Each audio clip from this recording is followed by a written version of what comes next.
Hi everyone and ये देखो अपनी अपाचे आरटीआर 180 की चेसिस का हाल। चेसिस नहीं, बेसिकली सारी की सारी बाइक का कुछ इसी तरीके से हाल है। ये है guys 2010 model Apache RTR 180 BS3। अब इसको 2024 एडिशन में बना रहा हूँ। जितना बेस्ट पॉसिबल मेरे बस में होगा उतना मैं काम इसमें करने वाला हूँ। अभी आप इसकी कंडीशन तो देख ही रहे हो गाइस, तो ये बड़े ही बुरे हाल में है। लेकिन आज प्रेशर वॉशर भैया को मैंने लगा दिया यहाँ पर एंड सारी की सारी वायरिंग इसकी जो भी है सारा सामझाम कर दिया है। अपना फोम कैनन भी यहाँ पर रेडी पड़ा हुआ है। तो अब जो भी है देखा जाएगा। लेकिन हाँ, ये अपना इंडियन फ्लैग यहाँ पे है स्कूल जो कि बहुत शोर मचा रहे हैं, so sorry about that. But यहाँ पे बाइक को गैंग करने वाला हूँ बिल्कुल एकदम सॉलिड तरीके से, ब्रांड न्यू। बाकी इस जर्नी में आप मेरे साथ हो, मुझे काफी ज्यादा अच्छा लग रहा है। बट कुछ वीडियोस में मुझे प्यार बिल्कुल नहीं मिल रहा, लेकिन कुछ वीडियोस में मुझे बहुत ज्यादा प्यार मिल रहा है। तो ऐसी ऐसी ऐसी क्या कहते हैं उसे, जैगी क्यों? तो ये अभी मैं जो आपको दिखा रहा हूँ यहाँ पे चीजें मैंने बंद रखी हुई है जान के, क्योंकि कई सारी चीजें और होनी है यहाँ पे। उनकी प्लानिंग चल रही है, उनकी प्लॉटिंग चल रही है। जैसे वो कंप्लीट हो जाएंगे वैसे आप लोगों को पता चल जाएगा। तो देर किस बात की है, फिर कर देते हैं गाइस काम को शुरू फटाफट से। Let's go.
सो स्नोइंग का प्रोसेस हो चुका है गाइस एब्सोल्युटली बेस्ट तरीके से कंप्लीट। एंड अब पूरी बाइक देखो अच्छी तरीके से इसको भर दिया है मैंने। जिसका कोई मीटर हो गया या कोई भी चीज हो गई, इंजन हो गया, बैटरी बॉक्स हो गया, एयर फिल्टर बॉक्स का टॉप हो गया, साथ ही साथ मैंने लीनिया को भी पूरा अच्छी तरीके से नहला दिया है, आपने देखा ही है। And under body of the bike भी मैंने बहुत ही अच्छी तरीके से क्लीन कर दी है, जितनी मैक्स टू मैक्स पॉसिबल थी।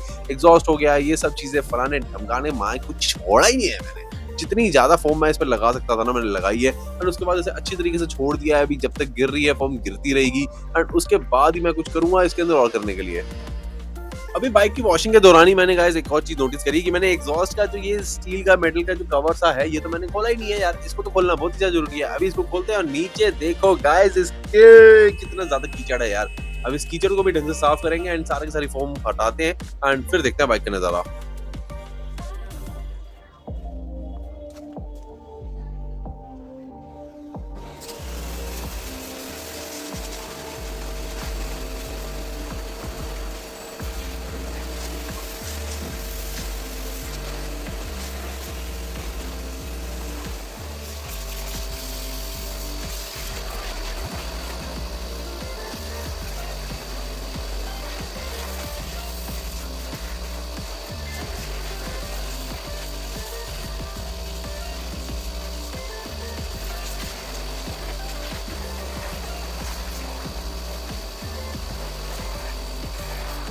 फाइनली गाइस क्लीनिंग का काम खत्म हुआ है एंड एग्जॉस्ट पाइप को मैंने बिल्कुल आज़ाद कर दिया है। तो सबसे पहले मैं एग्जॉस्ट पाइप को पेंट नहीं करने वाला, पहले मैं करूँगा ऊपर से स्टार्ट करेंगे। पहले चेसिस पार्ट एंड इंजन का तो होना नहीं है क्योंकि इंजन का कलर भी थोड़ा सा ब्राउन है एंड ऐसा कोई इसमें प्रॉब्लम नहीं है। एक इंजन की कोटिंग ज़रूर आती है, मैं उसको बाद में सोचूंगा।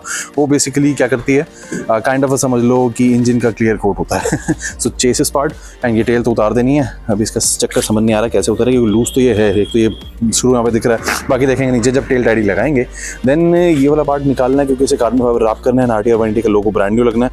एंड ये वाला जो है कवर मैंने जानबूझ के नहीं हटाया क्योंकि यहाँ से एयर इनटेक है और यहाँ पे काफ़ी बड़ा होल है। सो पानी जा सकता था एयर फिल्टर के अंदर। सो मैंने वो कोशिश करी है कि नहीं, तो कल जब मैं इसको और इस साइड वाला जो कवर है उसको उन दोनों को भी कार्बन फाइबर रैप करना है, कब करूँगा ये नहीं पता अभी मुझे।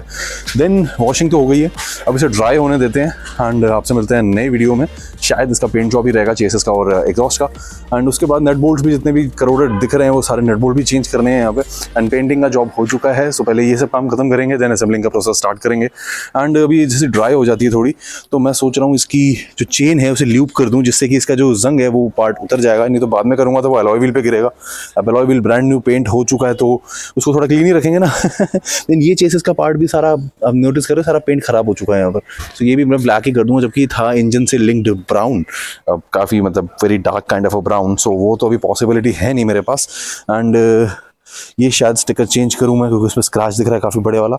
एंड पीछे का कैलिपर का मुझे नहीं अभी आइडिया है, उसको मैंने चेक भी नहीं किया, लेकिन मुझे लगता है मास्टर सिलेंडर डेफिनेटली ख़राब है, तो मास्टर सिलेंडर को चेंज करेंगे। एंड बस मोस्ट प्रोबेबली 2-4 दिन के अंदर ही काफ़ी अच्छी शक्ल में आ जाएगी। एंड काफ़ी क्लीनिंग के बाद तो मुझे काफ़ी ज़्यादा अच्छा वाला फील हो रहा है, क्योंकि इतनी ज़्यादा यहाँ पे डस्ट थी कि कुछ दिखता ही नहीं था, समझ ही नहीं आ रहा था। अब एटलीस्ट ये तो पता चल रहा है कि वायर कौन सी है, एंड स्टील का फ्रेम जो सा भी मटीरियल स्टील है, एल्यूमिनियम ऐड होना स्टील ही होगा। सो ये फ्रेम कौन सा है, वो सारी चीज़ें। सो ऑल इन ऑल अच्छा काम हो गया आज, एंड उसके बाद देखते हैं कि आगे और क्या हो। So on that bombshell guys, let's end this particular video. Starting में भी इंट्रो लेने का बड़ा मन था, लेकिन वो बताया ना मैंने, वो जो सामने स्कूल है वहाँ पे इतनी जोर से गाने चला रखे थे कि मैं क्या ही करता।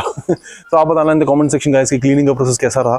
मैंने काफ़ी अच्छा टाइम लिया है इसको क्लीन करने के लिए जानबूझ के, क्योंकि टाइम के ऐसा कोई इतना बड़ा इशू नहीं है, 2-4 दिन फालतू लग जाएंगे और ज़्यादा क्या हो जाएगा। पेंटिंग का प्रोसेस तो मैंने करना नहीं था, वो हो गया। अब चेसेस और एग्जॉस्ट जरूर करना है, एंड वेल्डिंग करानी है, सीट बनवानी है, वैसे काम तो बहुत सारे हैं यार। सो चलो फिर दूसरे काम में लगते हैं हम। तो thank you so much for tuning in today guys, and please do share any feedback you might have, and कुछ कमेंट करना हो तो जरूर करना। I am waiting for your comments, right? So like, share and subscribe. So मिलते हैं guys in the next video. Bye bye. Take care. See you. Have lots and lots of fun. Take care. Ciao. Signing off.